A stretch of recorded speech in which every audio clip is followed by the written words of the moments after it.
Hey, good morning, church. Hope you guys are having a great morning so far. So we're starting through the book of Psalms, and we are into Psalm 13 today. And this one is it's a good one. It's only 6 verses, but it is one that I really enjoyed studying through, and one that that really spoke to me a lot. So if you want to jump on in, verse 1, we're going to read it straight through first of all. So verse 1 says, "Lord, how long will you forget me? Forever? How long will you hide your face from me? How long will I store up anxious concerns within me, agony in my mind every day? How long will my enemy dominate me? Consider me and answer, Lord my God. Restore brightness to my eyes, otherwise I will sleep in death. My enemy will say, I have triumphed over him, and my foes will rejoice because I am shaken. But I have trusted in your faithful love. My heart will rejoice in your deliverance. I will sing to the Lord because he has treated me generously." So first reading through, I really thought, this is terrible. This sounds terrible. Why is this a book of Psalm? Why is this supposed to be in here? Why is this a good thing, right?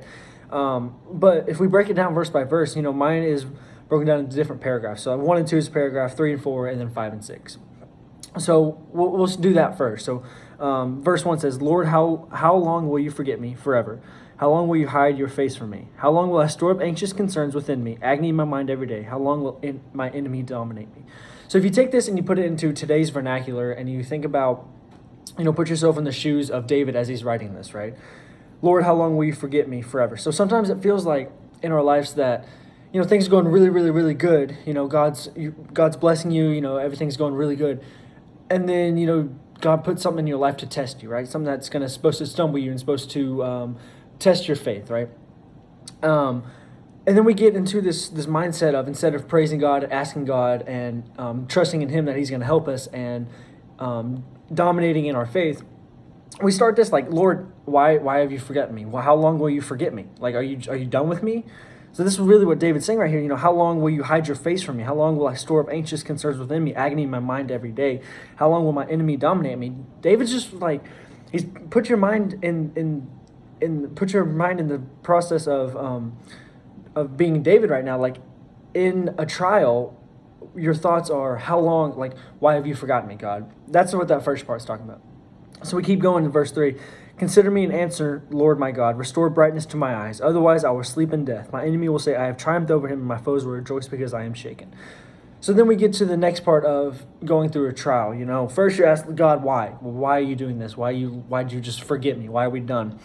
And then you go into the pleading, Lord, help me. I need help. I need you to come and save me, right?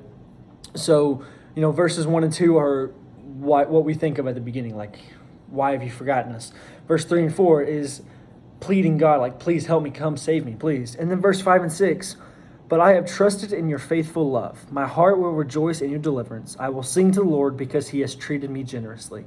So that's how we're supposed to respond. That's really, even though it's the first part of it sounds really bad and just hopeless, the very end is what we need to be focusing on. Is, I trust you, God. You're putting me through this for a reason. It's not just, I'm not just being tested for no reason. God, you're putting me through this for a reason, and it's going to work out. And Lord, I trust you, and I hope that I do this the way you want me to do this, right? So I hope you guys enjoy this, even though it's a short chapter. There's a lot to dig into. There's a lot you can break down verse by verse, word by word and everything. So hope you guys have a great rest of your day, and God bless.